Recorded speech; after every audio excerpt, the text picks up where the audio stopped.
Hello, welcome to JWR Academy. If you are new, please subscribe my YouTube channel and press the bell icon for an interesting video.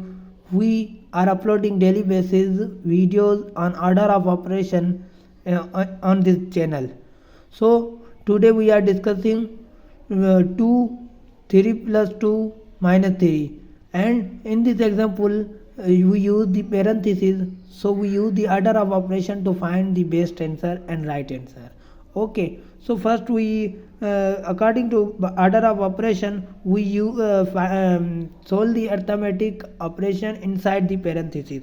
So inside the parenthesis order of operation we solve 3 plus 2 5 minus 3.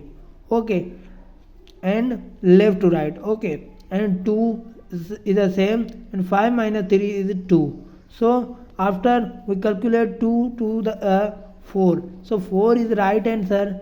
If you like my video, please subscribe my YouTube channel and share it with your friend, and press the bell icon button for next interesting video.